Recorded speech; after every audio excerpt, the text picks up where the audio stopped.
녹화 시작하겠습니다. 안녕하세요. 제이부십니다. 4월이 시작이 되면서 이 구간에서 비트코인이 즉각적으로 전고점을 다시 한번 갱신하지 못하고 약세 움직임을 보이다 보니까 시장에 참여한 투자자들의 인내심이 좀 바닥나는 소리가 들려오는 것 같습니다. 자, 바로 4월 4일 비트코인 시장 분석 시작해 볼게요. 제가 영상을 준비할 여력이 없을 때는 저는 텔레그램을 통해서 코멘트를 남겨놓는 걸로 대신하곤 합니다. 이런 반등이 출현했던 시점이었죠. 이러한 시점에서 제가 텔레그램에 코멘트했던 내용을 먼저 확인하고 넘어간다면, 지금 이러한 반등이 단기적인 이 RSI 추세선은 돌파했지만 아직까지 좀 더 큰 영향을 주고 있는 이 상단 추세선을 돌파하지 않았고, MACD 라인이 영선 위로 아직까지 올라오지 않았기 때문에 이 반등을 가지고 이렇게 내려온 하락을 완전히 방향을 틀었다라고 판단하기에는 이르다라고 생각한다라는 말씀을 드렸어요. 거기에 대해서 이제 이 범위 내에서야 한 번에 또 하방 움직임이 있을 수 있다. 여전히 그러한 가능성을 배제하지는 않고 있다라고 말씀드렸던 직관적인 근거로서 현재 이 당시에 CME 갭 구간이 아직까지 완전히 채워진 것은 아니며,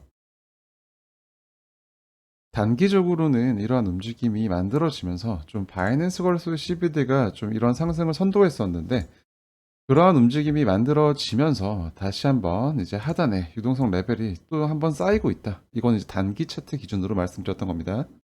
그렇기 때문에 이런 것들을 좀 지속적으로 견제하는 움직임이 나올 수 있다고 말씀을 드렸어요. 그러한 이야기들을 드리면서 갭 체험을 마무리하는 형태 한 번의 추가 하락을 배제하지 않고 있으나, 이러한 풀백의 마무리 구간이 이제 잠재적인 단기 저점으로 기능할 가능성이 높다라고 말씀을 드렸습니다. 이런 뭐 이제 유동성 레벨에 대한 언급과 함께 좀 이제 단기적으로 다시 한번 이런 하방의 청산 유동성이 쌓이고 있지만, 이제 큰 시간 프레임에서의 청산 유동성 레벨은 여전히 상단에서 지속적으로 축적되고 있다는 말씀을 드렸습니다. 이런 차트를 통해서 말씀을 드렸죠. 그렇기 때문에 전체적으로 이 구간의 트랩 구간을 만든 뒤에 상방으로 랠리를 이어갈 가능성이 더 높아 보인다라는 말씀을 드리면서 이제 이런 코멘트를 남겨드렸었는데, 그리고 이제 활성화된 고래의 실현 가격 매트릭을 통해서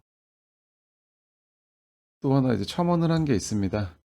일단 한 달 미만의 고래로 추정되는 이제 물량은 시정 가격보다 현재 지금 가격 차트가 아래에 위치하고 있기 때문에 단기 고래들은 이제 손실을 감내하고 있다. 하지만 이러한 과정에서 이제 가격 차트가 이 구간에 도달했을 때, 이런 반등을 만들었을 때 짧은 기간의 고래들의 이런 실현 가격이 소폭 올라갔다라는 것은 이 구간에서 이들의 매수가 이들의 평균 단가에 반영이 되었다라는 것을 생각해 볼 수 있는 근거가 된다라는 말씀을 드렸기 때문에, 이 구간부터는 여전히 또 이런 손실을 감내하고 있는 단기 고래들의 추가 매수가 진행되고 있지 않을까라는 생각을 하고 있다라는 것까지 말씀을 드렸고요. 또 이러한 시점에서 미국 정부 물량 3만 개가 코인베이스로 이동해서 판매되려고 한다라는 퍼드에 대해서 팩트 체크까지 했죠. 실제로 이러한 물량을 보낸 미국 정부 지갑에서 두 개로 나뉘어져서 트랜잭션이 되었다. 이걸 세부적으로 뜯어보면 2,000개 정도의 물량이 옮겨진 주소는 코인베이스 프라임의 계좌이고, 나머지 28,000개 정도의 물량은 여전히 미국 정부 지갑으로 마킹되어 있는 주소로 이동을 했다. 그렇기 때문에 현재 미국 정부의 보유 잔고로 판단할 수 있는 이런 유출에 대한 매트릭 역시도 2,000개 정도의 이동만 기록되고 있다. 그렇기 때문에 실제로 이제 코인베이스 프라임 거래소로 이동한 물량은 약 2,000개 정도로 추정이 되고, 또 그러한 것들이 이동한 코인베이스 프라임 역시도 이제 코인베이스의 기관 전용 창구이기 때문에 이것이 장외 거래로 이제 소모될 가능성이 높다. 그렇기 때문에 실제 가격 차트에는 영향을 줄 가능성이 낮아 보인다 라는 말씀까지 드리면서, 거기에 대한 팩트 체크 역시 했습니다. 자, 이렇게 코멘트를 통해 남겨드렸던 내용을 통해서 우리는 지금 이 구간에 도달했을 때 어느 정도 시장에 반응이 나오고 있다는 것을 확인해 볼 수 있어요. 그리고 이러한 반등을 정확하게 만든 구간은 제가 체크했던 64,511, 즉 하단에 위치하고 있는 이 상승 셋업의 완성을 통해 형성된 TZST 지지라인 구간에서 정확하게 한 차례 반등을 만들어 줌으로써 이러한 구조를 이어가려는 어느 정도 의지를 보였다라고 생각을 해요. 그렇기 때문에 우선적으로 이 구간은 여전히 강세가 발생할 수 있는 구간이다 라는 말씀과 더불어서 여전히 이러한 움직임이, 이런 일련의 움직임이 새롭게 시작되는 월봉의 아랫꼬리 작업, 그리고 다시 한번 비트코인이 상승 랠리를 이어가기 위해서 그러한 시작점에서 시장을 한 차례 흔드는 쉐이크아웃의 가능성을 여전히 동일하게 보고 있다는 말씀까지 드렸습니다. 또 CME 갭에 대한 얘기가 많기 때문에 여러분들이 또 CME 갭을 어떻게 생각해야 될지 궁금하실 거라 생각을 합니다. 현재 CME 갭 구간을 다시 한번 벗어났다가 여기서 확정적으로 상방으로 이탈하지 않고 다시 갭 구간 안으로 들어왔기 때문에 지금 아래에 남아있는 아직까지 덜 채운 이 갭 구간을 채울 수도 있다라고 생각을 합니다. 이걸 저는 이제 그러한 가능성을 배제하진 않는다라고 표현을 했고요. 그렇다고 해서 무조건 이 구간을 채워야만 한다라고 생각하지는 않습니다. 저는 지금 현재 가격 차트가 진행되고 있는 구간이 이제 2020년도 12월 11일에 좀 강력한 상승 랠리를 만들기 전 구간이랑 상당히 유사하다라고 보고 있는데요. 이러한 구간을 한번 살펴보면 이러한 곳에서 CME 갭이 형성이 되었습니다. 형성이 되었고 한 차례 이렇게 쭉 좀 지루하게 시장을 끌고 가면서 이러한 CME 갭을 일부 채우고 이 구간의 여백을 남겨둔 채 다시 한번 갭을 만들면서 상승을 이어나간 모습을 확인할 수 있어요. 그때 당시에도 이 갭을 추가로 반드시 채울 거야 라는 생각에 여기서 나아가는 움직임의 초입부를 부정하다 전략적으로 실패한 케이스들이 많았습니다. 그렇기 때문에 무조건 갭을 다 채우고 갈 것이다 라는 생각은 일단 하고 있진 않지만, 그렇다고 해서 아직까지 이 갭 구간을 다시 한번 완전히 벗어난 것이 확정되진 않았기 때문에 여전히 이러한 채움의 가능성 자체는 배제하지 않는다라고 말씀드리는 걸 이해해 주셨으면 좋겠고요.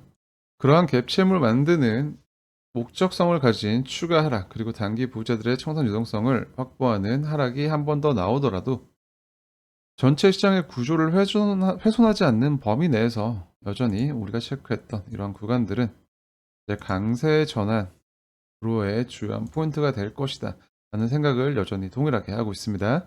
펀딩 비율과 미결제 약정을 통해 살펴봤을 때 이러한 구간에서 좀 시장에 우려를 만들었던 펀딩 비율의 과열, 그리고 미결제 약정에 해소되지 않는 미결제 약정이 현재 지금 이러한 며칠간의 가격 움직임을 통해서 굉장히 안정적인 수준으로 이제 해소가 된 것을 확인할 수 있고, 이러한 구간에 도달한 이후에 지속적으로 거래소에서의 순유출이 증가하는 양상을 보여주고 있기 때문에, 그리고 잠재적인 상승 동력, 구매 동력을 의미하는 스테이블코인 공급 비율의 스토캐스틱 RSI가 현재 바닥권을 확인한 이후 다시 한번 방향을 돌리려는 움직임이 관찰되고 있기 때문에 여러분들이 우려하는 정말 큰 빅쇼트, 엄청나게 큰 하락의 가능성을 만들 가능성이 있다고 생각되는 시장의 잠재적인 매도 압력의 수준은 점차 낮아지고 있다고 판단해 볼 수 있겠고요.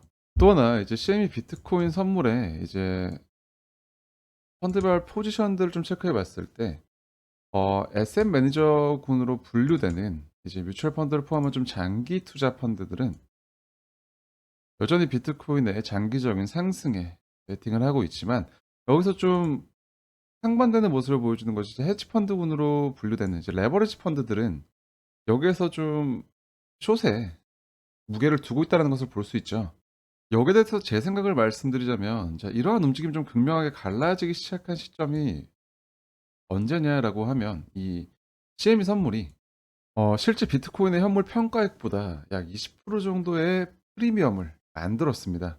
자, 그러한 시점에서는 헤지펀드군의 이제 CME 선물의 매도세가 좀 증가한 것인데, 이는 이제 선물 시장에서의 매도를 하고 현물을 매수함으로써 얻게 되는 그러한 이제 고평가된 차익을 확보하기 위한 움직임에 가깝다고 개인적으로 판단하고 있습니다. 실제로 이제 미국 기관들의 매수세를 가늠할 수 있는 매트릭으로 판단되는 코인베이스 프리미엄 갭을 확인해 봤을 때 이런 과대나 폭을 만들었을 때 코인베이스의 프리미엄이 다시 증가했지만 또 다시 떨어지고 올라가고 떨어지고 올라가고 떨어지고를 반복하고 있죠. 이거는 제가 이제 CVD 차트를 통해서도 텔레그램에 한번 코멘트했던 내용이기도 한데 이런 코인베이스 거래소의 CVD를 살펴보면은 이제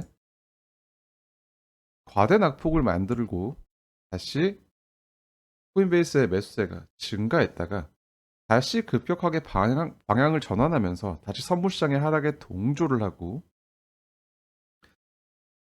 또 이렇게 계속해서 이제 또 선물 시장의 하락에 동조를 하면 과대 낙폭을 다시 만들고 CVD가 다시 반등하면서 또 매수세가 만들어지고 또 급격하게 또 반전을 만들면서 선물 시장의 매도세에 동조하는 움직임이 지속적으로 반복되고 있다는 말씀을 드렸어요. 이러한 움직임이 단기 보조의 손절매를 유도하면서 물량을 받아먹는 움직임이 아닐까라는 의심을 하고 있다라고 말씀을 드렸는데 이것과도 맥락을 같이 하는 것으로 여전히 견고한 장기 투자자들의 장기 투자는 이러한 에셋 매니저군의 시장의 전망이 유지되는 가운데 헤지펀드들은 이러한 이제 선물 시장의 프리미엄을 매도하고 선물을 재매수하는 전략으로 이러한 차익 실현을 가져가는 행동의 일환이지 않을까라는 생각을 하고 있습니다.